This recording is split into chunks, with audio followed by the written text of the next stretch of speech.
So today we'll start with section 76. Yesterday I told you about that how the mistake and what is the scope of mistake and how it is to be understood in the context of law. So we'll start with the Bare Act. Section 76, act done by a person bound or by mistake of fact believing himself to be bound by law. There are three keywords here. Mistake of fact, bound by law, and good faith. These are the keywords that are contained under section 76 of the Indian Penal Code. If either of them lacks, even if one of them lacks, then a person cannot take benefit of section 76. इनमें से एक भी गायब हुआ 76 का benefit मिल नहीं सकता. अब इलस्ट्रेशन पढ़ लेते हैं. अ सोल्जर, देखिए सोल्जर की बात कर रहा है ये, और प्राइमरली सेक्शन 76 ना सोल्जर्स को ध्यान में रखते हुए और सिक्योरिटी फोर्सेस को ध्यान में रखते हुए फ्रेम किया गया है. A soldier fires on a mob by the order of a superior in conformity with the commands of law, A has committed no offence. All right. B कहता है A, an officer of the court of justice, being ordered by the court to arrest Y, and after due inquiry, believing Z to be Y, arrest Z, A has committed no offence. अब एक चीज़ का ध्यान रखिएगा, जब भी आप general exceptions का कोई भी प्रोविज़न पढ़ते हैं आईपीसी में, कोई भी, आपको अपने दिमाग में 105 of the Indian evidence act ध्यान में रखना चाहिए. मैं आपको थोड़ा सा बता देता हूँ 105 of the Indian evidence act क्या है. वो कहता है इन एसेंस कि जब भी कोई प्रोसिक्यूशन मान लीजिए कोर्ट के सामने होगा तो court will presume absence of general exceptions. Court ये मान के चलेगा कि आपका केस जनरल एक्सेप्शन में नहीं आ जाता जब तक आप प्रूव ना कर दें. ठीक है. तो बर्डन ऑफ प्रूविंग कि एक अक्यूज्ड का केस जनरल एक्सेप्शन में आता है, ये बर्डन ऑफ प्रूविंग अक्यूज्ड के ऊपर है प्राइमरली, ये प्रोसिक्यूशन के ऊपर नहीं है. प्रोसिक्यूशन तो कभी नहीं बताएगा ना कि आपका केस जनरल एक्सेप्शन में आता है. तो primarily burden of proof 105 of the Indian evidence act बहुत कैटेगोरिकली बता देता है कि ये बर्डन ऑफ प्रूफ किस पे. तो ध्यान रखिएगा, ये बात साबित करनी पड़ेगी either by direct evidence or by circumstantial evidence.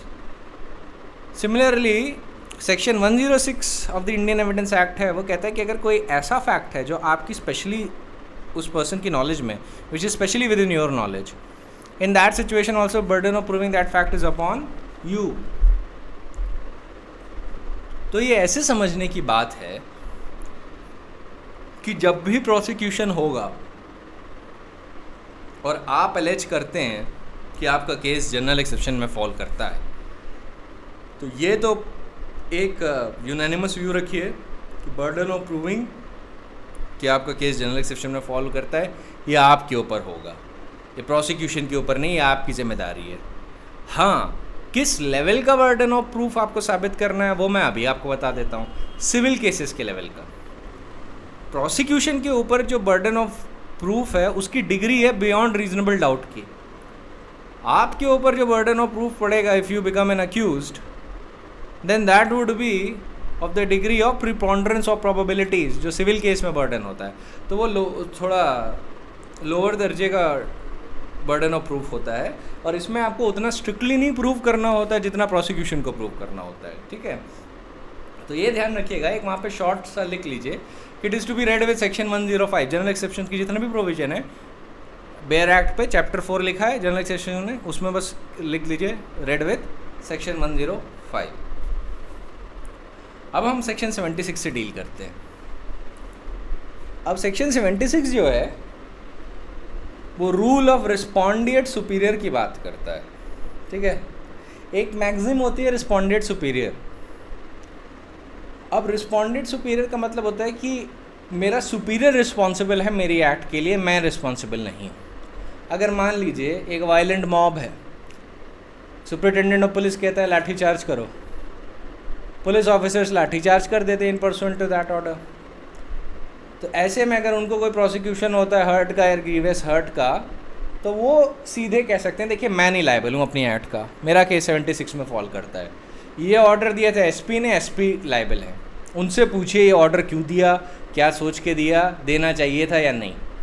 तो ये एक सिंपल सा कॉन्टेक्स्ट बता देता है रिस्पोंडेंट सुपीरियर का क्या होता है। क्रिमिनल लॉ में रिस्पोंडेंट सुपीरियर की डॉक्ट्रिन कैसे एक्ट करती है। अगर कोई ऑर्डर ऐसा है जो पेटेंटली इलीगल है, पेटेंटली इलीगल की मतलब सीधे सीधे आप उसे देखेंगे तो आप कहेंगे तो इलीगल ऑर्डर है, ये तो दिया ही नहीं जा सकता। तो अगर कोई भी पुलिस ऑफिसर या कोई भी पर्सन, पब्लिक सर्वेंट कोई भी हो, अगर अपने सुपीरियर का ऑर्डर मान के ऐसा इलीगल ऑर्डर एग्जीक्यूट करता है, then he will be liable for it, वो लायबल होगा उसके लिए, वो तब डिफेंस नहीं ले सकता सेक्शन 76 का। तो आपको एक इलस्ट्रेशन देता हूँ कि क्या होता है ऐसे में, कि अगर मान लीजिए illegal order, patently illegal order क्या होता है। मान लीजिए सुपरिटेंडेंट ऑफ पुलिस कहता है एसएचओ को कि ए जो है ये बिल्कुल भी अच्छा आदमी नहीं है, इसको घर से उठा के लाओ, अरेस्ट करो, उसे टॉर्चर करके कस्टडी में मार दो, और एसएचओ साहब ऐसा कर भी देते हैं। This is a patently illegal order, SHO will be liable. Similarly, you take a situation that if a superintendent of police orders inspectors to fire at a peaceful mob, the mob is not indulging into any sort of violence, it is a very peaceful mob, and it results in death of innocent person. It would be no defense for the inspectors to say that they acted in pursuant to the orders of superintendent of police, and they will be held guilty of culpable homicide. If the commands are patently illegal, then no junior officer is bound to obey it. That is the rule. अगर junior को पता है ये जो command दे रहे हैं illegal है, तो किसी भी जूनियर ऑफिसर को बाउंडेशंस नहीं है कि उसको ओबे करे। जैसे कि ये पॉइंट अक्सर लिया जाता है जब प्रिवेंशन ऑफ करप्शन एक्ट की साइड पे आप प्रैक्टिस करेंगे, जब आईएएस का क्रॉस एग्जामिनेशन हो रहा होता है, तो अक्सर ये बात कहते हैं कि मैंने तो मिनिस्टर साहब के कहने पे ऐसा किया था, मैं पर्सनली पैसा नहीं लेता था, मैं तो पैसा पहुंचाता था। तो ये जब भी एडमिशन बोला जाता है ना कोर्ट के सामने, तो कोर्ट बहुत आराम से बोल देती है ये तो बहुत ही इंक्रिमिनेटिंग फैक्ट है, कहती है ये कोई डिफेंस नहीं है आपका कि आपको मिनिस्टर ने बोला तो आप बाउंड हो गए थे, आप रिस्पोंडेंट सुपीरियर में ऐड कर रहे थे, आप पेटेंटली लीगल काम कर रहे थे, you will be liable for it. Prevention of corruption में आप जब भी जाओगे, पब्लिक सर्वेंट जब भी पकड़ा जाता है, वो हमेशा यही डिफेंस लेता है कि अरे मैंने तो अपने सुपीरियर के कहने पे किया था, मैं तो सुपीरियर को पैसा पहुंचा रहा था, ये सारी चीज़ें नहीं चलती। तो सिमिलरली अगर आप कोई भी as a public servant illegal order carry out करते हैं या इलीगल ऑर्डर को एग्जीक्यूट करते हैं, you would be liable, primarily liable, उस पर कोई दिमाग नहीं लगाना। लेकिन अब एक पर contra I will tell you about a situation which is different where you will get defence of section 76। अब आप अपने आप को सुपरिटेंडेंट ऑफ पुलिस बना लीजिए, आप सबके सब। ये एक इलस्ट्रेशन है। अब सिक्योरिटी फोर्सेस के पॉइंट ऑफ व्यू से इसलिए मैं आपको बता रहा हूँ क्योंकि आप सब ने पुलिस को कभी ना कभी देखा होगा और एक्सपीरियंस किया होगा, तो आपको उस पर्सपेक्टिव से समझना आसान है। ये मत समझ लीजिएगा कि सेक्शन 76 का डायमेंशन से वहीं तक जाता है। सेक्शन 76 का डायमेंशन बहुत वाइड है, वो आईएएस के डिपार्टमेंटल प्रोसीडिंग्स में, जजेस के डिपार्टमेंटल प्रोसीडिंग्स में, हर जगह चलता है।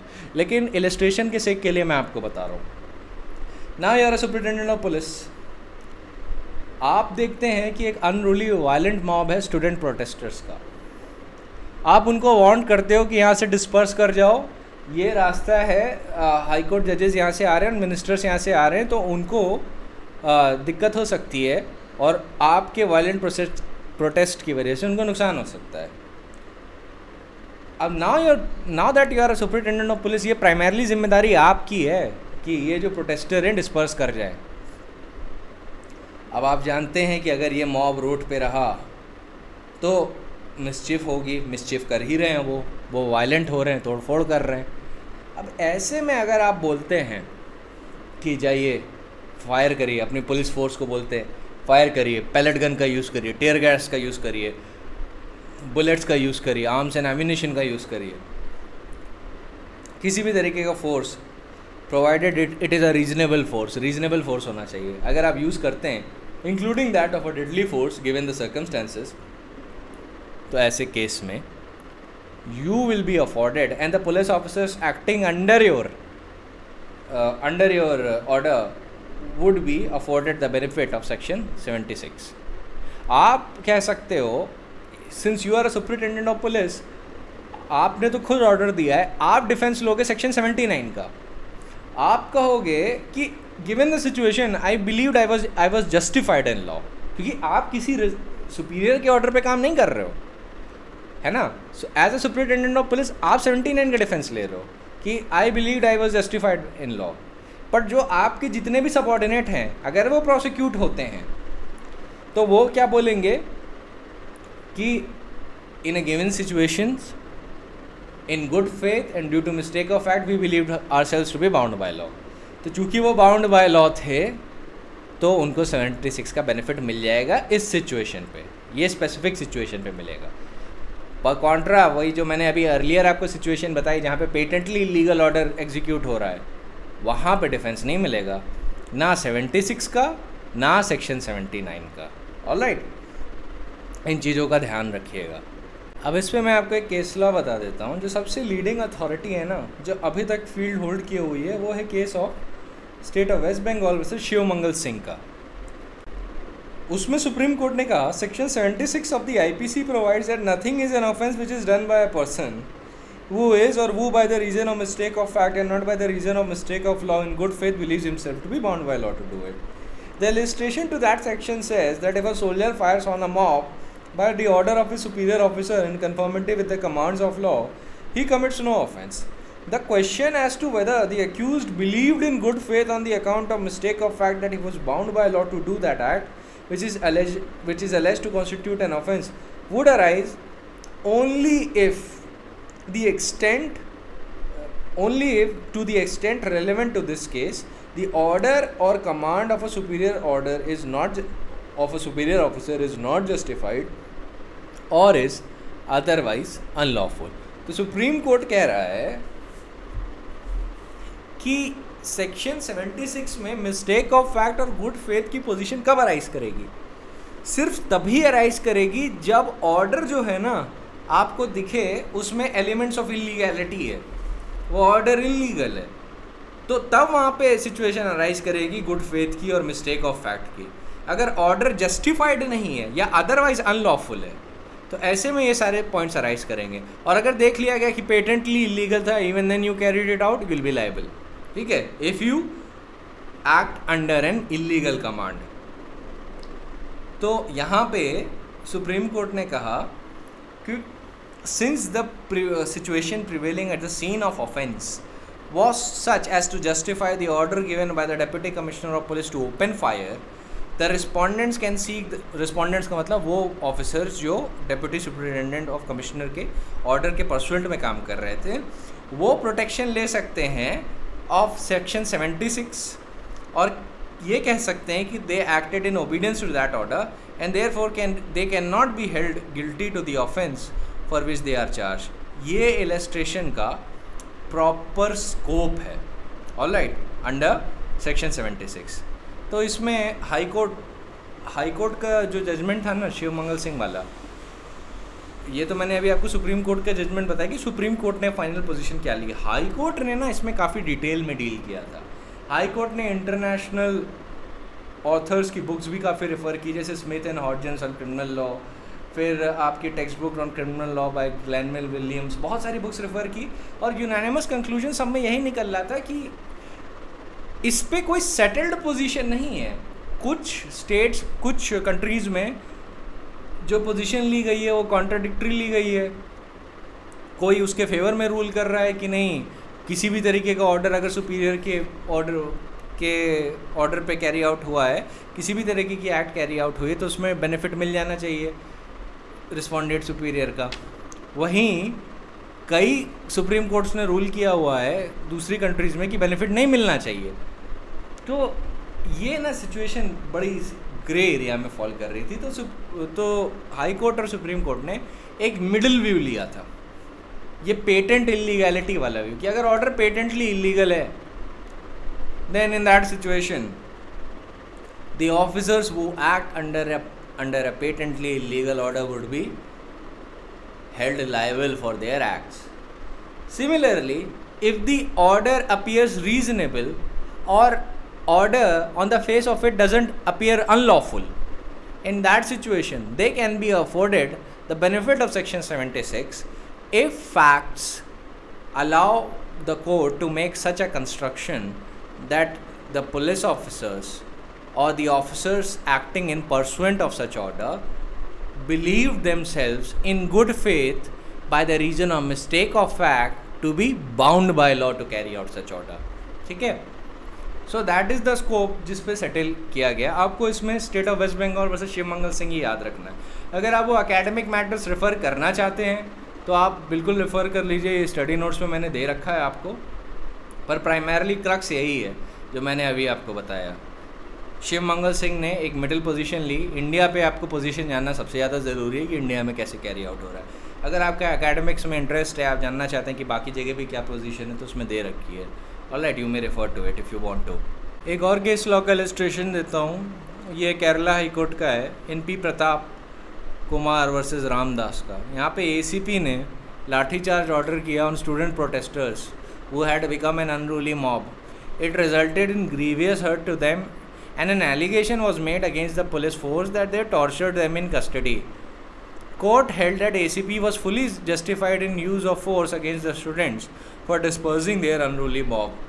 Court also deprecated the conduct of the student and observed that this is a very pernicious tendency which has come to stay in the public life, that if any policy of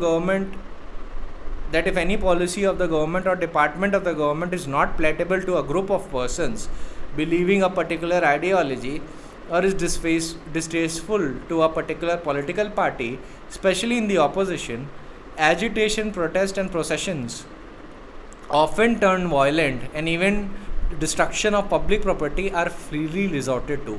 No person can indulge in or justify such activities by a microscopic cross section of the society to the extreme annoyance, discomfort and disadvantage to the majority. Very often, normal life is crippled by the so-called protesters and agitators, unmindful of the hardship caused by them, either to the travelling public or the society at large. A situation has reached where even the court verdicts, which are unpalatable to a particular group, are, if pronounced, the frontiers of fair comment are often breached to make scathing remarks against such verdicts and even the author, that is the judges, of such verdicts. Instead of resorting to legal remedies against the offending policy decision or court verdicts, such sort of paralyzing or vindictive reactions cannot be justified in any orderly society, and they tend to shake the very foundation of the rule of law in the democratic process. तो यहाँ पे बहुत ज़्यादा criticise किया था students को Kerala high court ने, और इनफैक्ट सुप्रीम कोर्ट ने भी ये जो student protest which turns into a violent mob, ये सारी चीज़ें ना, ये डेप्रिकेट किया है बहुत बार. They are not a fan of it. वो कहते हैं स्टूडेंट्स की प्राइमरली जिम्मेदारी होती है पढ़ना, तभी उनको स्टूडेंट कहते हैं. इस पर आप हरपाल सिंह वर्सेस देवेंद्र सिंह का केस भी देख सकते हैं इफ़ यू वांट टू. इसमें ये जो पॉलिटिकल विंग्स की टेंडेंसी है ना, जैसे आप देखेंगे अक्सर कम्युनिस्ट ग्रुप्स में अक्सर होता है कि they are in the opposition, a particular view of the government is not palatable to them, so they'll indulge into violent acts and atrocities, and then they'll say that it's their democratic right. Supreme Court has said, and the High Courts have also unanimously held, that it is not their democratic right to indulge into violent activities. आप protest करिए, पर protest के lawful forms होते हैं. अगर policy से दिक्कत है तो आप कोर्ट जाइए, या आप स्टेट की पॉलिसी से किसी दिक्कत होती है पर्टिकुलरली हाई कोर्ट जाइए. हाई कोर्ट से सेटिस्फाइड नहीं, सुप्रीम कोर्ट जाइए. But to actually come on the streets and indulge into violent acts, that is not democratic. Alright, that is मॉबोक्रेसी.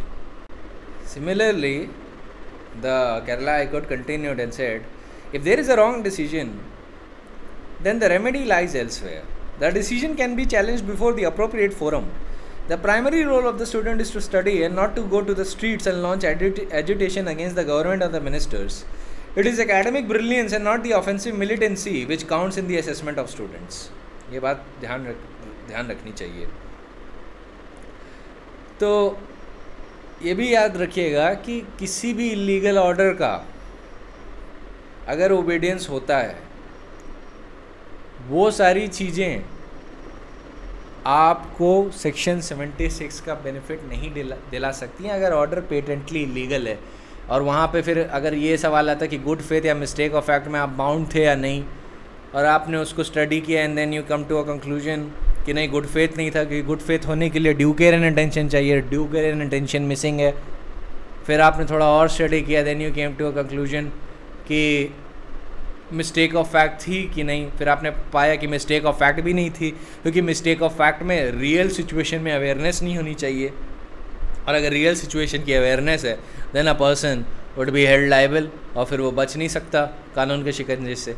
ये सारी चीज़ें याद रखिएगा कि ये जो चीज़ों का स्कोप है ना, ये बड़ा लिमिटेड होता है, ये अनलिमिटेड नहीं होता। पढ़ने में हो सकता है कुछ लोगों को लगे कि ये तो स्कोप अनलिमिटेड है, but it is of a very limited scope. ऐसे ही एक प्राइवेट पर्सन की सिचुएशन इमेजिन करिए कि मान लीजिए कि सिक्योरिटी गार्ड ने, कुछ बच्चे क्रिकेट खेल रहे हैं एक आदमी के घर के पास, और उनकी क्रिकेट की बॉल उस आदमी के घर पे चली जाती है, तो एक बच्चा क्रिकेट की बॉल उठाने आता है। जो लैंडलॉर्ड होता है वो सिक्योरिटी गार्ड को ऑर्डर देता है कि उस बच्चे को गोली मार दो, वो गोली मार देता है, बच्चा मर जाता है। अब ऐसे में अगर लैंडलॉर्ड तो लाइबल होंगे, उनका तो जो होगा वो होगा। अगर सिक्योरिटी गार्ड ये कहता है कि मैंने तो गुड फेथ में I believe to be bound by law to do it, क्योंकि वो भाई लैंडलॉर्ड था और मैं तो बाउंड हूँ as a security guard to follow what the landlord says, क्योंकि अगर उसने मुझे ऑर्डर दिया तो मुझे फॉलो करना होगा। कोर्ट कहेगा नहीं, आप तो पेटेंटली इलीगल काम कर रहे थे, आपने बिना किसी कारण के इतनी डेडली फोर्स यूज़ की, तो ये तो गुड फेथ में भी नहीं कहा जा सकता, ये तो मिस्टेक ऑफ फैक्ट कैसे हो गई, क्योंकि आपको ट्रू सिचुएशन अवेयर थी और ऊपर से आप इलीगल ऑर्डर कैरी आउट कर रहे हैं। You can not be given the benefit of section 76, आप लाइबल हैं, ठीक है, for your acts committed for the death of the child. अब 79 पे आने से पहले हम लोग कुछ बाकी सेक्शन से भी डील कर लेते हैं। सेक्शन 77, एक्ट ऑफ अ जज when acting judicially. Nothing is an offence which is done by a judge when acting judicially in the exercise of any power which in good faith he believes to be given to him by law। तो जब जज judicially act करता है तो good faith में act करता है, वो पावर्स एक्सरसाइज कर देता है जो उसके पास शायद नहीं भी हैं अंडर लॉ, तो in that case also he is protected. Good faith का मीनिंग याद रखिएगा, due care and attention. When the जज is well aware that he does not have that power and yet acts illegally, in that situation he might not get benefit of section 77। देखिए जजेस को protection के लिए ना बहुत सारी acts हैं, एक जजेस प्रोटेक्शन एक्ट है आपका, फिर आपका जुडिशियल ऑफिसर्स प्रोटेक्शन एक्ट है, सेक्शन 77 है, आपके कई जजमेंट्स हैं जो जजेस को प्रोटेक्ट करते हैं, जैसे के Veeraswamy versus union of India, UP judicial officer association versus union of India, जो एफआईआर अगेंस्ट अ पर्टिकुलर जज without the sanction of the chief justice prohibit करते हैं। तो ये जो सारी जो चीज़ें हैं ना, ये एक्चुअली इंडिपेंडेंस ऑफ जुडिशरी को मेंटेन करने के लिए रखी गई हैं। देखिए जुडिशरी का विंग सॉवरन विंग होता है, लाइक लेजिस्लेचर एंड एग्जीक्यूटिव। जो जुडिशियल ऑफिसर होता है even belonging to the lowest level is exercising the sovereign power of the state. तो क्योंकि वो सॉवरेन पावर एक्सरसाइज करता है और क्योंकि independence of judiciary is very necessary for the maintenance of any democratic society, it is very essential that they are afforded these kinds of protections. ये protections बहुत ज़रूरी हैं। एक और चीज़ है कि आप किसी जज को बड़े आराम से अरेस्ट भी नहीं कर सकते हो विदाउट क्या कहते हैं सैंक्शन फ्रॉम सीजे और डीजे एटलीस्ट, चीफ जस्टिस से या आपको डिस्ट्रिक्ट जज से तो मिनिमम लेना होगा अगर वो मान लीजिए मैजिस्ट्रेट के लेवल का है, और उस पर भी बर्डन उन ऑफिसर्स पे होगा जिन्होंने अरेस्ट किया। अगर देखा गया फालतू में अरेस्ट कर लिया गया तो कंटेम्प्ट ऑफ कोर्ट के साथ साथ कंपनसेशन भी देना पड़ेगा, समरी प्रोसीडिंग होती है, सब जेल जाते हैं। इसमें मेरे पास बहुत सारे केस पड़े हुए हैं। हालांकि आपके एग्जामिनेशन या प्रैक्टिकल पॉइंट ऑफ व्यू से seldom you will come across these situations, लेकिन इफ़ यू आर इंटरेस्टेड कि क्या हुआ है when a police officer has arrested a जज, the situations have been very bad for superintendent of police था। आपको एक केस बताता हूँ। There was this particular judge, he used to have, when he was a lawyer, he had an affair with a sub-inspector, lady sub-inspector. So when he became a judge, he sort of tried to maintain distance from her. The sub-inspector lodged a case of rape against that particular judge. So while he was going to the court, he was arrested. Madras High Court took suo motu cognizance. Suo motu. The DGP, Superintendent of Police, DSP, several other officers were implicated within that case. And High Court simply asked, why shouldn't we commit you to jail for contempt of court? Jail क्यों ना भेज दिया जाए आप लोग को, आप बस इतना बताओ.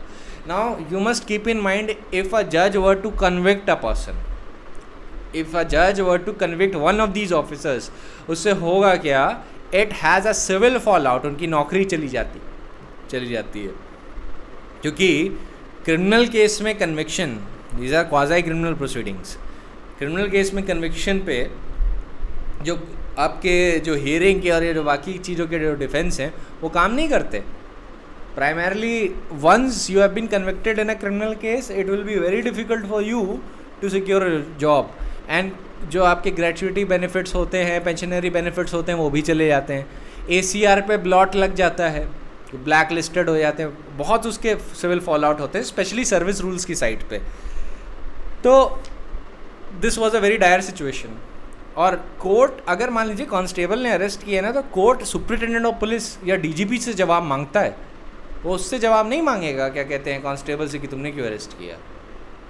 तो ऐसे केस में जब ये अपील हुई तो उन्होंने बहुत प्रोफ्यूसली अपोलोजाइज किया उस मैजिस्ट्रेट के से भी और हाई कोर्ट से भी कि उनसे बहुत बड़ी गलती हो गई, उन्हें ऐसा नहीं करना चाहिए था. और हाई कोर्ट ने इसमें रेप का केस क्वॉश कर दिया था. You can not arrest a judge illegally, and if you do, be prepared for the consequence. There are jail terms, there are civil fallouts for that, there are criminal fallouts for that, there are many other things. So primarily there is an adage, and that is a very good adage, you shouldn't mess with a lawyer or a judge. Lawyer और judge से आपको बिल्कुल भी mess नहीं करना चाहिए. एक point पे बोला जाता है ना कि पुलिस ऑफिसर से भी मैस नहीं करना चाहिए, वो ठीक है कॉमन मैन के लिए. उनसे भी एक्सट्रीम सिचुएशन आती है लॉयर्स पे और जजेस पे. अगर ये किसी को हैरास करना चाहे ना, तो ज़िंदगी भर किसी को हैरास कर सकते हैं. लोगों की ज़िंदगी चली जाती है कोर्ट कचहरी के चक्कर लगाते लगाते, और जेल लाइफ अलग से देते हैं. किसी का क्या करना है तो जज ही बताएगा ना. So you can not antagonise a जज ever. They wield vast amounts of power. Again coming to another scenario, जो आप कभी अगर आपका मन करे, if you want you ask me about कि क्या एफिडेविट में दिया था इन लोगों ने. I send you their apology affidavit. It was in I think 2 to 3 pages and they were profusely apologising. उनसे इतनी बड़ी गलती हो गई, क्या हुआ क्या नहीं हुआ. सुपरिटेंडेंट ऑफ पुलिस और जितने भी ऑफिसर्स को हाई कोर्ट ने कंटेम्प्ट में लपेटा था. So know this mayor arrest for a few hours led to that. तो ध्यान रखिएगा, जो प्रोटेक्शन ऑफ जुडिशियल ऑफिसर्स है ना, ये बहुत पावरफुल प्रोटेक्शंस हैं. इनको इतने आराम से ही बहुत कैजुअली नहीं लिया जाता. If anybody violates that, specially an officer of the executive, the fall outs are dealt with an iron hand. मुझे एक सिचुएशन याद है, झारखंड की थी. इंस्पेक्टर जनरल ऑफ पुलिस ने, एक कैट का जज था, सेंट्रल एडमिनिस्ट्रेटिव ट्रिब्यूनल का जज था, उसने सोचा ये कोई नक्सली है, झारखंड का केस था, और उन्होंने ज़बरदस्ती उसके गेस्ट हाउस में जाके, वो गेस्ट हाउस में कोई रुके होंगे कैट के जज, उन्होंने सोचा नक्सली है, तो उनके सामान की जबरन चेकिंग करवाई और उनको ज़बरदस्ती कन्फाइंड रखा for 15 to 20 minutes I think. और उन पर एलिगेशन लगाया कि अरे ये नक्सली हैं, ये जज वज नहीं है. वो भाई साहब सच में जज निकले. In that proceeding inspector general को मेंटल असाइलम पे डाल दिया था सेंट्रल गवर्नमेंट ने, और कंटेम्प्ट में सज़ा हुई थी वो अलग.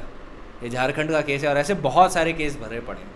सो नो दिस, कभी भी no matter what kind of an officer you are, on what level you are, never mess with the institutions of judiciary. आप देखते हैं ना कि मिनिस्टर अक्सर बोलते रहते हैं हम न्यायपालिका का सम्मान करते हैं. ये उनकी रटी रटाई लाइन है. उस लाइन के पीछे बड़े रीजंस हैं, क्योंकि सम्मान नहीं करेंगे तो वो भी जानते हैं कि उनका क्या कॉन्सिक्वेंस कर सकती है judiciary. Judiciary is a very powerful institution and have no two doubts about it. अगर आपको कभी डिस्कस करी गई बातें, मैं आपको, मेरे पास खूब सारे केसेस कलेक्टेड है इन सारे पॉइंट पे. चीफ सेक्रेटरी को जेल भेज दिया था एक बार जजेस ने, along with the your union minister of Maharashtra government, sorry not union minister, state cabinet minister, उसको जेल भेज दिया था. यूपी में there was this food supply minister of the Samajwadi party, he was a cabinet minister, और किसी लड़की को थप्पड़ मारने का मैटर था, 15 मिनट कोर्ट में लेट आए थे, कोर्ट ने कंटेंट में 15 दिन के लिए जेल भेज दिए. So these sort of things happen. Chief judicial magistrate ने किया था बाय द वे. तो द इंस्टीट्यूशन ऑफ जजेस is one of the most powerful, if not the most powerful public institution in India. Alright, ये ध्यान रखिएगा. The power structure है ना, even that of a subordinate court is extremely powerful. High court में जाके तो sky is the limit बन जाती है, और सुप्रीम कोर्ट की तो फिर बात ही नहीं करनी चाहिए. They are as powerful as they can think themselves to be. वो खुद ही कहते हैं, in fact when I will teach you constitution you will realise what is the extent of the power of the high court and the supreme court. वो खुद ही कहते हैं कि we are as powerful as we need to be, and only restraints upon us is self restraint. हमारे ऊपर वही restraint लग सकती है जो हम लगाना चाहें, कोई तीसरा आदमी नहीं लगा सकता. एक बार गवर्नमेंट ने NJAC लाने की कोशिश की थी, सुप्रीम कोर्ट ने 2 सेकंड में उड़ा दिया था वो. मतलब सोचिए, पूरे स्टेट लेजिस्लेचर गैदर होके यूनानिमसली एक लॉ पास करें, that is under super majority of the constitution. State legislature, parliament, Rajya Sabha, president, सब ने यूनानिमसली वोट किया NJAC के लिए. इट टुक 5 जजेस to throw that law into the dustbin. That is the supreme power of the judges. Judges are very powerful. So ये जो protection है, along with that, they are not only powerful offensively due to the power of contempt and their power to send people in jail, but they are also powerful defensively as well. ये legal powers की बात कर रहा हूँ मैं, किसी illegal चीज़ों की बात नहीं कर रहा. ये legal powers है उनके पास, जो उनके पास available है. illegality की तो बात ही नहीं कर सकते. सो कंटिन्यूइंग फर्दर, आपको ये समझ में आ जाना चाहिए कि सेक्शन 77 में कि इफ़ अ जज इज़ एक्टिंग जुडिशली, तो गुड फेथ में अगर वो कोई काम करता है, he can never be held liable for that, neither in civil cases neither in criminal cases. Section 76 says act done pursuant to the judgment of the court. Nothing which is done in pursuance of or which is warranted by the judgment or order of a court of justice, if done whilst a judgment or order remains in force, is an offence, notwithstanding that the court may have no jurisdiction to pass judgment or order, provided that the person doing the act in good faith believes that the court had such jurisdiction. तो मतलब जो भी person court के किसी warrant या court के किसी order पे कोई काम करता है, मान लीजिए जल्लाद को बोला कि इसको फांसी की सज़ा दे दो, अब जल्लाद को पता ही नहीं है कि ये जज एम्पावर्ड थे फांसी देने के लिए या नहीं, जल्लाद ने फांसी दे दी, तो ये देखा जाएगा he acted in good faith. उसको नहीं पता था कि जज साहब देने के लिए एम्पावर्ड है या नहीं, और अगर उन्होंने दे दी फांसी, तो जल्लाद can not be held liable under section 78. Alright, a hangman can not be held liable if he is acting in good faith and he doesn't know about the true scenario that the court never had the jurisdiction to pass such an order. Similarly, अगर court किसी को warrant of arrest देता है और by reason of some mistake warrant of arrest किसी और के नाम पे निकल आता है जिसका कोई रिलेशन ही नहीं है केस से, उसको पुलिस ऑफिसर अरेस्ट कर लेते हैं और फिर पुलिस ऑफिसर के ऊपर हो जाता है रॉन्गफुल कन्फाइनमेंट और रॉन्गफुल रिस्ट्रेंट का केस. तो ऐसे केस में जो पुलिस ऑफिसर है वो हमेशा सेक्शन 78 का डिफेंस लेगा कि क्या कहता है, मैं तो कोर्ट ऑफ जस्टिस के ऑर्डर पे काम कर रहा था, तो मुझे नहीं पता था कि उनके पास जुरिसडिक्शन था या वो ऑर्डर गलत था, ऐसा नहीं करना चाहिए था. That is not my concern, मैं तो बस ऑर्डर के अंडर काम कर रहा था. ऑलराइट, ये 76 और 78 कई जगह ओवरलैप कर सकते हैं. जब कोर्ट ऑफ जस्टिस अगर कोई ऑर्डर देता है तो there are situation where 76 and 78 में ओवरलैप, लेकिन 78 primarily specifically court of justice के लिए.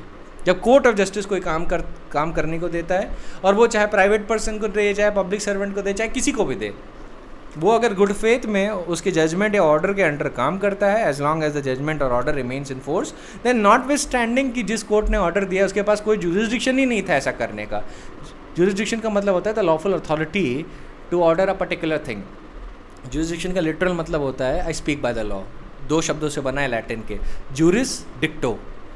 जूरिस का मतलब होता है लॉ, डिक्टो मीन्स स्पीक, तो मतलब बना आई speak by the law. Jurisdiction का टर्म वैसे ही लिया जाता है कि जो जुरिसडिक्शन है, आपके पास अथॉरिटी है to do a particular act और to pronounce a particular judgment, वो जुरिसडिक्शन होता है. तो अगर जुरिसडिक्शन उनके पास नहीं था, even due to the lack of jurisdiction, if a person acts in a particular manner, then उसको आप लाइबल नहीं करवा सकते. अगर उसने गुड फेथ में कोर्ट के जजमेंट के अंदर काम किया, उसको सेक्शन 78 का डिफेंस मिल जाएगा. तो इस पर कुछ ज़्यादा है नहीं. अब सेक्शन 79 पे आते हैं. अब इस पे बहुत सारे केस लॉ हैं, and it is a very popular question. Act of a person justified और by mistake of fact believing himself to be justified by law. Main essence इसका जस्टिफिकेशन है, बाकी सारी चीज़ें इसकी 76 से मिलती हैं. Good faith, mistake of fact, जहाँ डिफर करता है वो है जस्टिफिकेशन. ऑलराइट, तो इसका एक इलस्ट्रेशन दिया गया है. इलस्ट्रेशन से आप एक चीज़ समझ सकते हैं, लेकिन उसके नुआंसेस नहीं बता रहा. नुआंसेस मैं बताता हूँ. इस पर बहुत सारे केस लॉज हैं and they are very essential for you to know, क्योंकि वो बहुत पॉपुलर क्वेश्चन है और वो आते हैं एग्ज़ाम में अक्सर. इलस्ट्रेशन आता है कि A.C.Z commit what appears to A to be a murder. A in exercise to the best of his judgment exerted in good faith of his power which the law gives to all persons for apprehending murderers in fact seizes Z in order to bring Z before the proper authorities. A has committed no offence though it may turn out that Z was acting in self-defense. तो ये चीज़ का ध्यान रखिएगा. Illustration का scope क्या है. ये जो बात बता रहा है इलस्ट्रेशन में, जो बात बताई गई, ये सेक्शन 43 ऑफ द CRPC की बात कर रहा है, जहाँ प्राइवेट पर्सन ने अरेस्ट कर लिया. अब उसको पता नहीं था मर्डरर है या राइट ऑफ प्राइवेट डिफेंस में ऐड कर रहा था. मान लीजिए कल को निकला कि वो प्राइवेट डिफेंस में ऐड कर रहा था, तो बदला लेने के लिए जी ने प्रोसिक्यूट कर दिया ए को कि भाई आपने अरेस्ट किया था ना मुझे, किस अथॉरिटी पे किया था, वो तो मैं तो निकल आया. तो फिर उसको बेनिफिट मिल जाएगा सेक्शन 79 का, even though grounds for acting under section 43 of the CRPC थे नहीं उसके पास. सेक्शन 43 ऑफ द CRPC है जब प्राइवेट पर्सन अरेस्ट कर सकता है, जब वो किसी को एक कॉग्निजेबल और नॉन बेलेबल ऑफेंस करते हुए देखता है. So distinction between section 79 and 76 is that while former person is assumed to be bound by law, the latter person is presumed to be justified by law. Common thread between both, however, is that they both intend to advance the law. Mens rea is absent. दोनों का intention यही होता है कि वो law की मदद करना चाहते हैं. हालांकि डिस्टिंक्शन जो दोनों में मेंटेन है 76 और 79 में, वो जस्टिफिकेशन और बाउंडेशन का है. सो if A in good faith mistakes another's umbrella as his own due to inaberration, he can take defense of section 79 if the prosecution for theft is initiated against him. ये मैंने आपको कल मिस्टेक के point of view में समझाया होगा. If A by mistake in the dead of the night mistakes B his flatmate for a burglar and in good faith shoots B under such circumstances where B can actually be mistaken for a burglar, like coming through the window rather than the main gate, he will again be entitled to claim defense under section 79. ये थोड़ा private defence से भी मिलता जुलता है. अगर due to misconception of fact उसने सच में अगर उसे बर्गलर मान लिया, तो in that situation he can be afforded a benefit of that section. तो इस इलस्ट्रेशन को मैं आपको थोड़ा क्लियर और कर देता हूँ कि लेट अस सपोज अगर आप ना समझ पा रहे हो, मान लीजिए ए जहांगीरपुरी में रह रहा है. जहांगीरपुरी दिल्ली का बड़ा नोटोरियस एरिया है.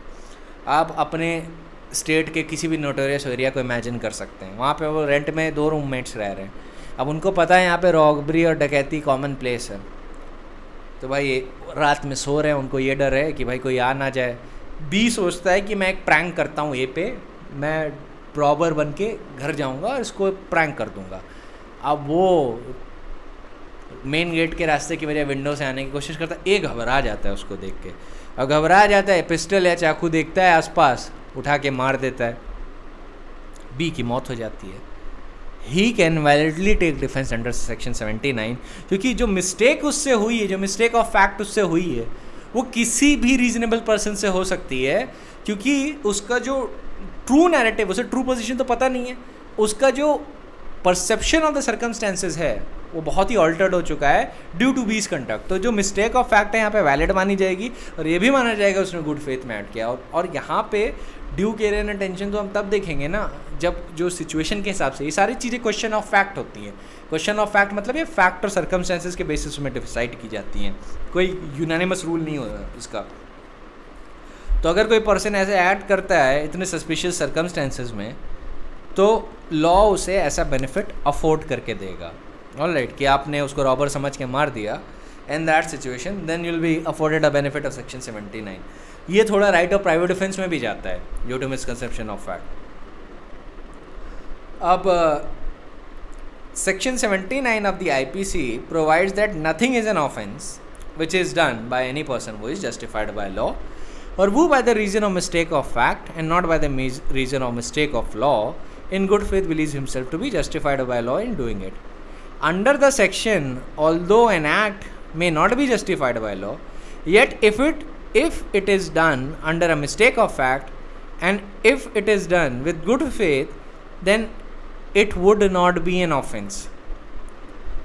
Such cases are not uncommon where courts in the facts and circumstances of a particular case have exonerated the accused under section 79 and on the ground of his having acted in good faith under the belief owing to the mistake of fact that he was justified in doing the act which constituted an offense. As laid down in section 52 of the IPC, nothing is said to be done or believed in good faith which is done or believed without due care and attention. With reference to that position, the accused and the circumstances under which he acted, the good faith requires not logical infallibility but due care and attention. वो ये नहीं कहता कि logic आपको लगाना चाहिए था या आपको इतना कूल माइंडेड और एकदम काम माइंड से डील करना चाहिए था, नहीं. वो बस ये देखा जाता है कि क्या उन सर्कमस्टेंसेस पे व्यक्ति ने due care and attention exercise किया है नहीं. अब रात को कोई आपके घर में घुस के आ रहे तो आप उससे सवाल जवाब थोड़ी ना करते हो. अब क्या पता उसके पास वेपन हो या ना हो. वहाँ पे अगर उसने देखा कि वो रॉबर की तरह आ रहा है, वो रॉबर की तरह एक्ट कर रहा है, बी भले ही प्रैंक करना चाहता था उसके ऊपर, पर ए को थोड़ी ना पता है कि बी उसके ऊपर प्रैंक करना चाह रहा है. तो उसने अब सोचा कि उसको जान बचाने की ज़रूरत है और उसने मार दिया. In that situation he will not be held liable. ठीक है. The question of good faith is always a question of fact to be determined in the facts and circumstances of each case. Ratan Lal and Dheeraj Lal की law of crimes 23rd edition का page 199 लिखता है, mistake is not mere forgetfulness. It is a slip made not by design but by mischance. Mistake, as the term used in jurisprudence, is erroneous mental condition, conception or conviction induced by ignorance, misapprehension or misunderstanding of the truth, and resulting in some act or omission done or suffered erroneously by one or both of the parties to a transaction, but without its erroneous character being intended or known at the time. So, as a general rule, it may be laid down that an alleged offender is deemed to have acted under that state of things which he in good faith and on reasonable grounds believed to exist when he exercised the act which is alleged to be an offense. तो इसके लिए आप Russell on crime की definition याद रखिएगा. When a person is ignorant of the existence of the relevant fact or is mistaken as to them, his conduct may produce harmful results which he neither intends or foresaw. और mistake तभी defence मानी जा सकती है जब पहली the state of things which he believe to exist, अगर वो सच होती तो क्या वो जस्टिफाई करती है एक्ट जो कमिट हुई है. सेकंड, मिस्टेक रीजनेबल है या नहीं है, कि मतलब क्या किसी भी व्यक्ति से ऐसी मिस्टेक हो सकती थी. वो is a person of a common ordinary mind, और रीजनेबल मैन का टेस्ट होगा उसमें कि कोई भी रीजनेबल मैन भी ऐसी मिस्टेक कर सकता था. और जिस मिस्टेक के अंदर उसने एक्ट किया अगर वो सच होती तो क्या उसको जनरल एक्सेप्शंस का डिफेंस मिल सकता था या नहीं. और थर्ड इज़ दैट वो मिस्टेक ऑफ फैक्ट होनी चाहिए, मिस्टेक ऑफ लॉ नहीं होनी चाहिए. अब इसमें मैं आपको कुछ इलस्ट्रेटिव केसेस बताता हूँ. एक सबसे पॉपुलर केस है चिरंगी वर्सेस स्टेट. ठीक है, 1952 criminal law journal 1200 page number 1212. इस केस में क्या हुआ था कि अपैलेंट जो था चिरंगी, वो अपने मोमेंट ऑफ डिल्यूजन में अपने बेटे को टाइगर समझ लेता है.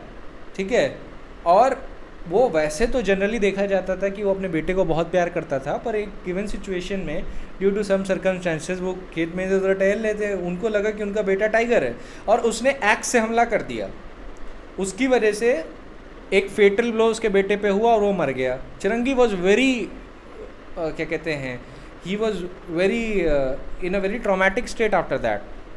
उसको ट्रॉमा हो गया था वो कि he by his own hand killed his own son by in under a mistaken believe that he was a tiger. तो उसको बहुत दुख हुआ, बहुत रोया, he was sobbing all the time and he was generally very sorry that this incident took place. तो यहाँ पे कोर्ट ने बोला कि he thought by reason of a mistake of fact that he was justified in destroying the deceased whom he did not regard to be a human being। वो human being को नहीं मार रहा था, उसको लग रहा था उसके स्टेट ऑफ माइंड से कि यहाँ पे टाइगर है, यहाँ पे उसका बेटा नहीं है, और उसने मार दिया। तो उस सर्कमस्टेंसेस में कोर्ट ने उसको 79 ऑफ द आईपीसी का बेनिफिट दिया, क्योंकि उसने जो किया था वो मिस्टेक ऑफ फैक्ट में किया था। और मेडिकल एविडेंस भी इस केस में ये आया था कि चिरंगी जो उसके जो फिज़िकल एलिमेंट्स थे ना चिरंगी के, उसकी वजह से एक ऐसी स्टेट ऑफ माइंड उसके दिमाग में प्रोड्यूस हो सकती थी, एक ऐसा डिल्यूजन उसके दिमाग में प्रोड्यूस हो सकता था। और सर्कमस्टेंसेस को देखते हुए भी कोर्ट ने बोला कि जहाँ पे उसने सच में समझा कि उसका बेटा टाइगर है और उसको मार दिया, he was afforded the benefit of this section 79।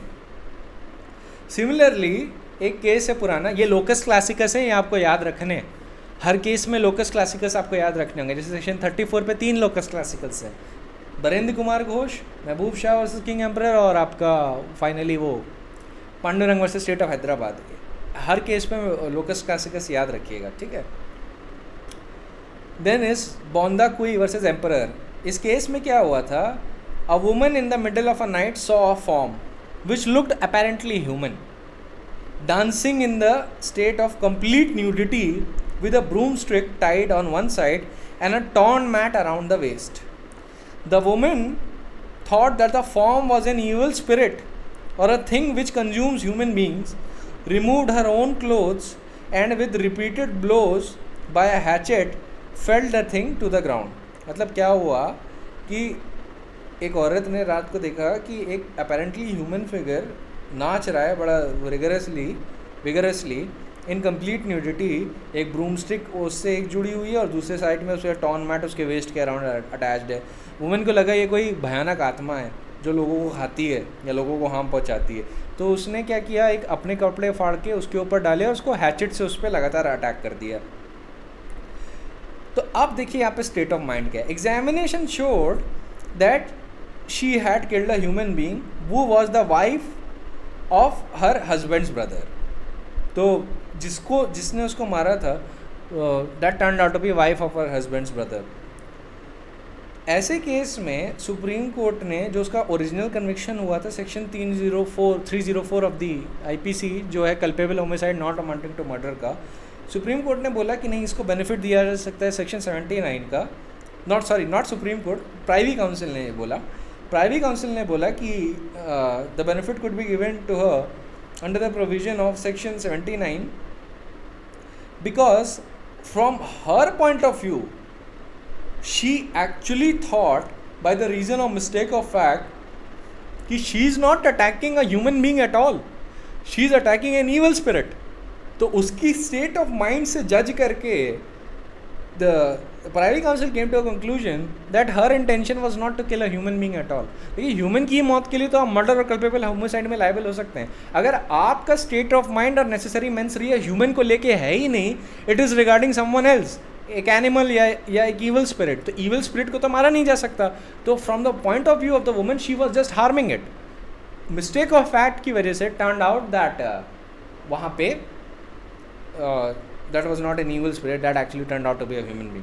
तो कोर्ट ने पूरी सारी चीज़ें सर्कमस्टेंसेस को रेफ़र करते हुए इस कंक्लूजन पे आया और देखा कि जो वुमन जिसने अटैक किया जो कन्विक्ट हुई है 304 में, वो सच में मानती थी कि वो ह्यूमन वो एक इवल स्पिरिट को अटैक कर रही है। वो ये नहीं मानती थी कि वो किसी ह्यूमन को अटैक कर रही है। अगर यहीं पे उसका स्टेट ऑफ माइंड किसी भी एविडेंस से दिख जाता कि नहीं ये ह्यूमन को अटैक कर रही है तो उनको कोई डिफेंस नहीं मिलता, ये लायबल हो जाती। लेकिन यहाँ पे चूँकि उनका स्टेट ऑफ माइंड एक स्पिरिट को लेके था, court afforded her the benefit of section 79। Similarly एक और केस बताता हूँ, वर्यम सिंह वर्सेस एम्परर। ये भी लोकस क्लासिकस है। लोकस क्लासिकस में अक्सर क्या होता है एग्ज़ाम में आपको फैक्ट्स ऐसे के ऐसे ही मिल जाएंगे एग्ज़ाम के अंदर और आपको तब एक डिसीजन देना हो सकता है, ख़ासतौर से यूपी और उत्तराखंड में। इसमें क्या हुआ कि जो अपेलेंट है उसकी wife along with her husband were taking bath on the grave of her child, believing that they would get her son back. तो एक हस्बैंड और वाइफ क्या कर रहे थे, अपने बच्चे के ग्रेव पे दे वर टेकिंग अ बाथ, और उनको एक सुपरस्टिशियस बिलीफ था कि अगर वो ऐसा करते हैं तो उनका बच्चा ज़िंदा हो जाएगा और वापस आ जाएगा. वो बहुत ही अमावस्या की रात थी, बहुत ही अंधेरी रात थी. विलेजर्स आए, विलेजर्स को लगा कि कब्रिस्तान में रात को कौन है, उन्होंने हस्बैंड को भूत मान लिया and they attacked him. Husband मर गया.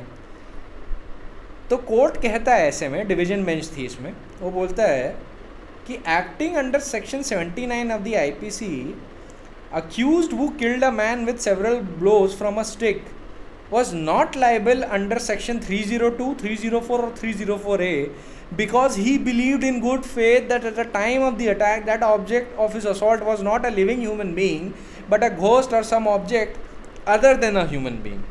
Division bench made it clear that the ground of their opinion was that the mens rea or an intention to do wrong or to commit an offence did not exist in the case and the object of culpable homicide could only be a living human being. So they were also afforded the benefit of section 79. एक और case बताते हैं, ये है emperor versus Jagmohan Thukral. Accused while travelling from Saharanpur to Dehradun picked up a loaded gun and shot at the spot where he thought he saw eyes of an animal. The bullet unfortunately hit two army personnels.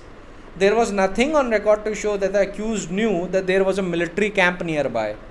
Court held that he was protected by section 79 क्योंकि accused के point of view से वो जानवर पे attack कर रहा था और रिकॉर्ड पे प्रूव हो गया, एविडेंस पे प्रूव हो गया. So the benefit of section 79 is available to a person who by the reason of mistake of fact in good faith believes himself to be justified by law in doing an act. If the accused thought that he was attacking ghosts, he would be entitled to the benefit of that section unless from the fact and circumstances established in the case it can be reasonably be held that he did not act in good faith. Good faith requires due care and attention, but there cannot be no general standard of care and attention applicable to all persons and under all circumstances. Similarly, इस point पे एक judgment है emperor versus Abdul Wadud Ahmad का. उसमें privy council ने बोला, और ये लॉ की पोजीशन अभी भी हेल्ड करता है, कि the standard of care and caution must be judged according to the capacity. ये ध्यान रखिएगा आप, ये मार्क करने की ज़रूरत है. Standard of care and caution must be judged according to the capacity and intelligence of the person whose conduct and question. ध्यान रखिए, अभी तक आप जितने लोगों से में आपने देखा है ना क्विटल हुआ है और सेक्शन 79 का बेनिफिट मिला है, ये ज़्यादातर गाँव वाले थे. ये क्या कहते हैं, अर्बन एरियाज़ को बिलोंग नहीं करते थे. क्योंकि अभी देखिएगा सिचुएशन थोड़ी और आएगी. एक केस और बताना है मुझे आपको, फिर मैं बताता हूँ कि कैसे सिचुएशन रिवर्स होती है. सो पहले ही सुनिए. Standard of care and caution must be judged according to the capacity and intelligence of the person whose conduct is in question. तो उसकी क्या कैपेसिटी है, उसकी मेंटल कैपेसिटी क्या है, उसका इंटेलेक्चुअल लेवल क्या है, उसके बेसिस पे उसका कंडक्ट क्वेश्चन किया जाएगा कि वो गुड फेथ में हुआ या नहीं.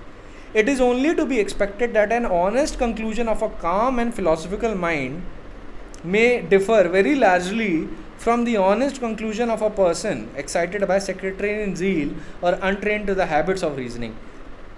तो यहाँ पे कोर्ट कहता है कि एक काम और फिलोसफिकल माइंड जिसको आदत है लॉजिक लगाने की, उसके कंक्लूजन के लेवल से आप किसी अनट्रेंड माइंड को नहीं जज करेंगे. क्योंकि उसको तो जो फिलोसफिकल और रीजनेबल माइंड होता है तो लगातार लॉजिक की रीजनिंग करता रहता है. उसको लगातार पता है कि किस चीज़ पे क्या करना चाहिए, किस चीज़ को किन सर्कमस्टेंसेस में देखना चाहिए. जैसे हम आप लोग लीगल रेल्म को बिलोंग करते हैं, तो हमारा जो इंटेलेक्चुअल लेवल होगा लॉ को डील करना और एक पर्सन्स को और फैक्ट्स को डील करना इन कंटेक्स्ट ऑफ लॉ, वो एकदम अलग लेवल का होगा as compare to a lemon. Lemon को कहाँ पता इतनी सारी चीज़ें, तो लेमन को उसके इंटेलेक्चुअल कैपेसिटी के हिसाब से जज किया जाएगा, हमको हमारी इंटेलेक्चुअल कैपेसिटी के हिसाब से जज किया जाएगा. Alright. So the law does not expect that same standard of care and attention from all persons regardless of the position they occupy.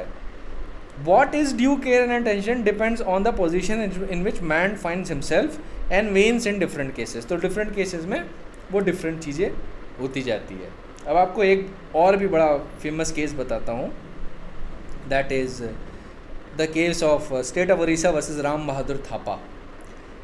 अब इस केस में क्या हुआ था कि एक नेपाली सर्वेंट था, वो he was a newcomer to the place. He was a firm believer in ghost, भूत प्रेत आत्माओं पे बहुत यकीन रखता था। अच्छा, जहाँ पे वो आया था उसके पास एक एरोडोम था, उस जगह के पास देयर वॉज एन एरोडोम, और उस प्लेस ने नोटोराइटी एक्वायर कर ली थी कि वो जगह हॉन्टेड है भूतों से, और ट्यूसडे और सैटरडे को भूत वहाँ पे ज़रूर आते हैं। ऑलराइट, तो उसके अंदर, उस नेपाली सर्वेंट के अंदर ऑलमोस्ट इररेजिस्टिबल कंक्लूजन हो गया कि भाई ये जगह भूत प्रेत और पिशाचों से एकदम भरी पड़ी है। तो वहाँ पे वो एक दिन क्या हुआ कि वो उसी स्पॉट पे जाता है, वहाँ पे उसको कुछ चमकदार रोशनियाँ दिखती हैं, और नेपाली सर्वेंट के दिमाग में यही कंक्लूजन बनता है कि अरे भाई ये तो भूत है, ये तो विलो विस्प है। ठीक है, विलो विस्प जो एक्सप्रेशन है वो कोर्ट ने यूज़ किया है, ये अक्सर आपको वहाँ मिलती हैं ब्रिटेन की फील्ड्स में, वहाँ पे लेजेंड्स होती हैं विलो विस्प की, कि वो चमकदार फिगर्स होती हैं, अगर आप उनको फॉलो करेंगे तो आप हमेशा के लिए जंगल में खो जाएंगे। ऑलराइट, एंड दे विल, और फिर आप भी विलो विस्प का ही एक पार्ट बन जाएंगे। तो ऐसे वहाँ पे ब्रिटेन में लेजेंड है, वही हाई कोर्ट ने यहाँ पे भी विलो विस्प बोल दिया उसे, बट एक्चुअली में नेपाली सर्वेंट के पॉइंट ऑफ व्यू से वो विलो विस्प नहीं था। उसको लगा तो ये तो पक्का भूत है, और फिर उसने क्या किया, डर के मारे जहाँ से रोशनी आ रही थी वहाँ पे हमला कर दिया। अब जब हमला जो उसने कर दिया तो फिर देखा कि उसने एक आदमी की जान ले ली। ऐसे में भाई साहब प्रोसिक्यूट हो गए। और इस केस में क्या हुआ था कि जब इनके साथ लैंडलॉर्ड भी आया था, लैंडलॉर्ड को भी लगा रोशनी देख के कि अरे ये भूत है।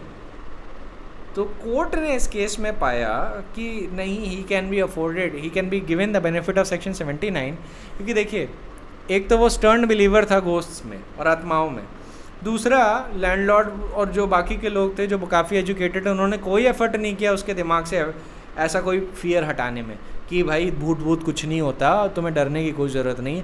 नहीं, in fact they actually assisted him कि हाँ भाई भूत होते हैं।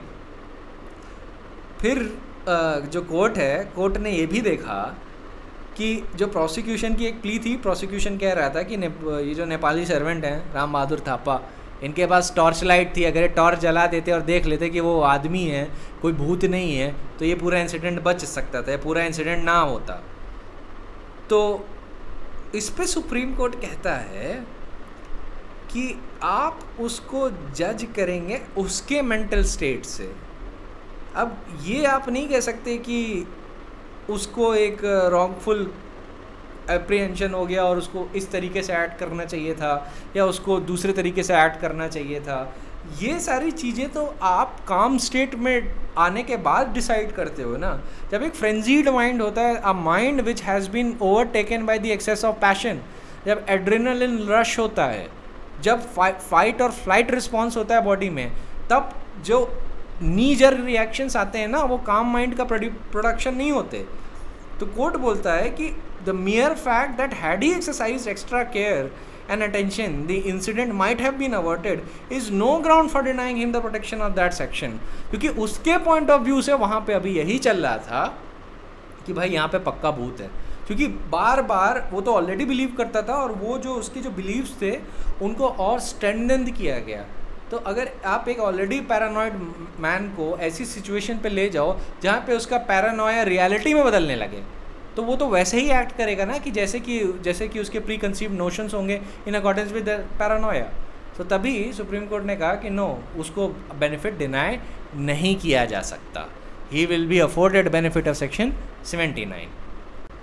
सिमिलरली एक और केस है जो एक्चुअली सेक्शन 79 और राइट ऑफ प्राइवेट डिफेंस में ओवरलैप करता है। ये धारा सिंह वर्सेस एम्परर का केस है।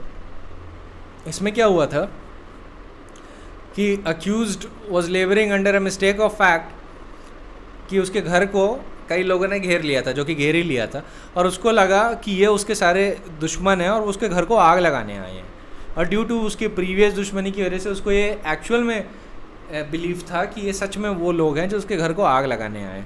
तो उसने क्या किया कि उसने अपना right of private defence exercise किया और एक को गोली मार दी और दूसरे पर्सन को भी हार्म कर दिया, इन दैट सिचुएशन जो वो एक्ट कर रहा था अपने रीजनेबल बिलीफ में ना, जहाँ पे accused shot and killed another person under mistaken belief in good faith that such person has intruded his house for the purpose of killing him और हार्मिंग हिम, दैट क्योंकि उसके पास रीजनेबल बिलीफ था, क्योंकि उसकी जो मिस्टेक ऑफ फैक्ट थी वो genuine थी इन व्हेन यू जज his state of mind in accordance with the fact and circumstances of the case, तो कोर्ट ने कहा कि इनको भी बेनिफिट दे सकते हैं आप सेक्शन 79 का।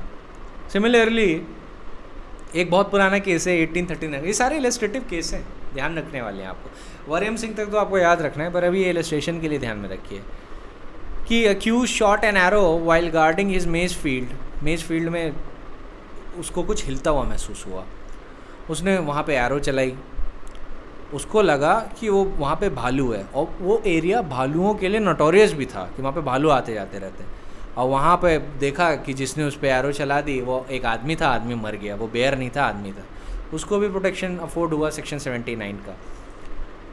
अब है एक case state of Odisha versus Khora Ghasi, ये केस है।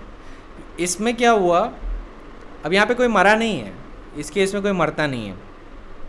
ये जो केस है इसमें एक अक्यूज था while helping police, he stopped a cart in good faith believing that उस कार्ट के अंदर स्मगल्ड राइस है, ठीक है। टर्न्ड आउट कि उसके अंदर स्मगल्ड राइस नहीं था, वो गलत था। भाई साहब को प्रोसिक्यूट कर दिया उस आदमी ने जिसकी कार्ट इन्होंने रोकी थी। तो वहाँ पे कोर्ट बोलता है, हाई कोर्ट बोलता है, उड़ीसा हाई कोर्ट, कि ही can be given benefit of section 79 क्योंकि वो एरिया स्मगलिंग के लिए नोटोरियस था, और वो पुलिस की हेल्प के लिए अगर उसने ऐसा किया क्योंकि तो वो लॉ के फर्दरेंस में काम कर रहा था, ना कि लॉ को डिफीट करने के लिए। तो इस मिस्टेक ऑफ फैक्ट का उसको बेनिफिट देना चाहिए अंडर सेक्शन 79। ऑलराइट, ध्यान रखिएगा सेक्शन 79 में, सेक्शन 79 और जो मिस्टेक्स हैं अगर वो साबित हो गई तो किसी भी ऑफेंस को नॉन ऑफेंस बना देंगे। ऑलराइट, सिमिलरली अब ये जो केस मैं बताने वाला हूँ, स्टेट ऑफ उड़ीसा वर्सेस भगवान बारिक, ये एकदम अलग है। यहाँ पे सेक्शन 79 का बेनिफिट नहीं मिला था अक्यूज्ड पर्सन को। अच्छा, अब इसके फैक्ट पहले जान लीजिए। फैक्ट्स में क्या हुआ था? फैक्ट्स में ये हुआ था कि जो डिसीज था, जो मर गया, वो प्रोसिक्यूशन विटनेस 2 के घर से आ रहा था भागवत पुराण को रिसाइट करते हुए, और वो जो अक्यूज्ड है, जो सुप्रीम कोर्ट के सामने रिस्पोंडेंट था, उसके पास, उसके घर के पास पहुंचा, और जैसे ही वो उसके घर के पास पहुंचा, जो रिस्पोंडेंट था उसने लाठी से, भारी लाठी से उसके सर पे वार किया। उस पर जब सर पे वार किया तो बहुत तेज़ चिल्लाया, जिसकी वजह से कई लोग विटनेस वहाँ पे आए, प्रोसिक्यूशन विटनेस 2, 3, 4, 5 वहाँ पे आए दौड़ते हुए, और उन्होंने डिसीज्ड को देखा कि वो एक पूल ऑफ ब्लड में गिरा पड़ा है और उसके सर पे बहुत भयानक चोट है। तो जो डिसीज था उसने विलेजर्स को बताया कि ये जो रिस्पोंडेंट है इसने मुझ पे हमला किया था, और फिर कई एविडेंस इस केस में मिले। जो डिसीज था उसने ये बोला, जो रिस्पोंडेंट था उसने ये बोला कि मैंने जो हमला किया था डिसीज्ड पर्सन पे, वो ये सोच के किया था कि ये चोर है, क्योंकि दिन में मेरे यहाँ से कई मेटल यूटेंसिल्स थे जो गायब थे, ठीक है, मेरे यहाँ से कई बर्तन गायब थे। तो ऐसे में मैंने इस पे चोर समझ के इस पे वार किया। जो फिर ट्रायल कोर्ट था, ट्रायल कोर्ट ने इनको कोई बेनिफिट नहीं दिया on the basis of extra judicial confessions and dying declaration and many other things. बाकी एविडेंस को देखते हुए भी ट्रायल कोर्ट ने इनको कन्वर्ट कर दिया 304 पार्ट 2 में। हाई कोर्ट ने इनके डिफेंस को ध्यान में रखते हुए इनको सेक्शन 79 का बेनिफिट दे दिया। सुप्रीम कोर्ट ने क्या किया? सुप्रीम कोर्ट ने बोला कि यहाँ पे इस केस में पूरी तरीके से good faith, due care and attention absent था। ये डाउट नहीं किया जा सकता। इस केस में ये भी साबित हो गया कि ये जो मारा गया है ना डिसीज्ड, और जो रिस्पोंडेंट है जो सुप्रीम कोर्ट के सामने अपील कर रहे हैं, ये इनकी और डिसीज्ड पर्सन के जो रिलेशन थे बड़े ख़राब थे, दुश्मनी थी, रंजिश थी आपस में। Dying declaration extra judicial confession से ये भी अपेरेंट हो गया कि जो आदमी मरा है, मृतक जो है, वो भागवत के रिसाइटल के लिए पॉन्ड के पास आया था अपना बेल मेटल यूटेंसिल लेने के लिए। रिस्पोंडेंट जो हैं, अक्यूज्ड पर्सन जो थे ट्रायल कोर्ट में, वो वेट कर रहे थे एक मौके के लिए कि हम इसके साथ अपनी रंजिश निकाल लें, और जैसे ही वो आया उस स्पॉट के पास, उन्होंने लाठी ब्लो उठा के उसके सर पे दिया हैं। यहाँ पे कोर्ट बोलता है there was zero occasion for him to think under the circumstances that he was a thief. This is not a case where the person being ignorant of the existence of a relevant fact or mistaken as to them is guilty of a conduct which may produce harmful result which he never intended. यहाँ पे he was fully aware यहाँ पे क्या चल रहा है। दूसरी बात, कोर्ट कहता है अगर ये चोर होता भी, that fact by itself would not justify the respondent dealing a lathi blow, and that too such a severe lathi blow on the head of the deceased. The deceased had not effected an entry into the house nor was anywhere near it. He was just in vicinity to the house. घर के पास था, घर के अंदर नहीं घुसा था। तो कोई भी ऐसा रीजनेबल फैक्ट नहीं अराइज हो रहा जहाँ पे मिस्टेक अराइज हो सकती है, यहाँ पे मिस्टेक ऑफ फैक्ट अराइज हो सकती है। वो सिर्फ पॉन्ड के पास आया था अपना बेल मेटल यूटेंसिल लेने के लिए। So it appears, supreme court ने बोला, it appears that the respondent stealthily followed him and took the opportunity to settle score by dealing him with a lathi with great force on the vulnerable part of the body like the head, which resulted in his death. There is no suggestion that he wielded the lathi in the fight of self-defense. The respondent therefore must face the consequences. Although it cannot be said from the circumstances appearing that the respondent had an intention to kill the deceased, he must, in the circumstances, be attributed with the knowledge when he struck the deceased on the head with a lathi that it was likely to cause his death. Hence, Supreme Court altered his conviction, Supreme Court altered his acquittal and turned it into conviction for culpable homicide not amounting to murder under section 304 part 2। Trial court का order restore कर दिया था, high court का judgement set aside कर दिया था। तो ये आपकी पूरी पोजीशन थी ऑन सेक्शन 79 एंड 76 पे। आपको सारे लोकस क्लासिकस भी दिए हैं और सारे जितने में इम्पॉर्टेंट सेट ऑफ फैक्ट्स हैं वो भी मैंने दिए हैं। तो ये primarily should be enough for you to understand the scope of section 76 and 79। और एक बात का ध्यान रखिएगा, फैक्ट और सर्कमस्टेंसेज में चीज़ें चेंज होंगी। एक एकेडमिक रीड भी मैंने आपके लिए रख रखी है सेक्शन 76 का, पर वो ऑप्शनल रीड है, उसी में आपको नोट्स में मिल जाएगी। अगर आपका मन करे तो आप पढ़िएगा, मन ना करे तो आप मत पढ़िएगा, ठीक है, क्योंकि एग्ज़ाम के पॉइंट ऑफ व्यू से एसेंशियल बिल्कुल भी नहीं है। सेकेंडली, जो केस लॉज हैं ये इलस्ट्रेटिव हैं, उसमें कई लोकस क्लासिकस हैं। तो केस लॉज को समझने में आप कोई गलती मत कर दीजिएगा, ये मत समझ लीजिएगा ये सेक्शन 76 और 79 चार्टर फॉर लॉलेसनेस है। हर उस केस के स्पेसिफिक फैक्ट्स हैं जो मैंने अभी आपको बताए, जिसकी वजह से मिस्टेक ऑफ फैक्टराइज की, जिसकी वजह से गुड फेथ अलग अलग स्टैंडर्ड से जज होता है। एक इलिटरेट का गुड फेथ का स्टैंडर्ड अलग होगा एज़ कम्पेयर टू आवर्स, ठीक है। तो हर फैक्टर सर्कमस्टेंसेस यूनिक होते हैं और उनको उनके प्रिंसिपल्स पे जज किया जाता है। प्रिंसिपल्स सेटल्ड होते हैं, तो प्रिंसिपल्स यहाँ पे आपको सारे कंटेंट है, प्रिंसिपल्स मैंने बता दिए, मैंने आपको इलस्ट्रेटिव केस लॉज दे दिए। अब मिस्टेक होनी चाहिए, मिस्टेक ऑफ फैक्ट होनी चाहिए, गुड फेथ में होनी चाहिए, और मिस्टेक इस नेचर की होनी चाहिए कि अगर वो सच होती तो जो एक्ट जिससे डेथ हुई है या एक्ट जिससे कोई ऑफेंस कमिट हुआ है, वो अगर वो सर्कमस्टेंसेस एग्जिस्ट करते सच में तो वो हो सकता है तब ऑफेंस ना होती। ऑलराइट, जैसे कि एक आदमी ने जैसे सोचा कि स्मगल्ड राइस लेके जा रहा है और उस एरिया में स्मगलिंग बहुत होती थी, टर्न आउट कि वो स्मगल्ड राइस लेके नहीं जा रहा है और बाद में ऐसे व्यक्ति को रॉन्गफुल डिस्ट्रेंट के लिए प्रोसिक्यूट कर दिया जाता है, then he can take the defence.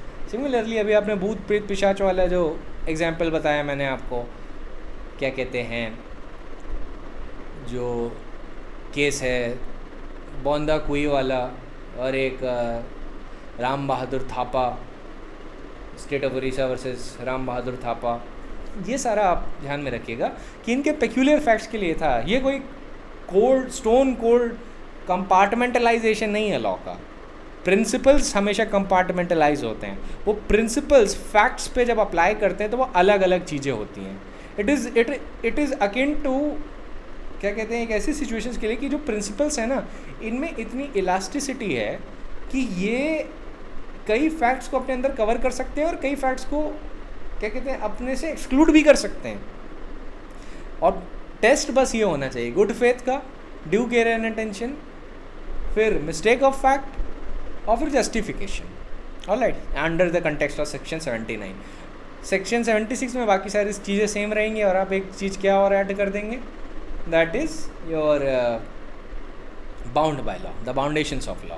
ठीक है, दोनों में इंटेंशन होता है to act in furtherance of law, लेकिन फैक्ट और सर्कमस्टेंसेस के हिसाब से चीज़ें बदल सकती हैं। तो मैंने जितने भी इलस्ट्रेशन दिए उसको ध्यान से सुनिएगा, ध्यान से समझिएगा, स्टडी नोट्स को एक बार रीड करिएगा, रीड करिएगा और फिर उस कंक्लूजन पे आइएगा, तो आप ट्रू स्कोप समझ जाएंगे।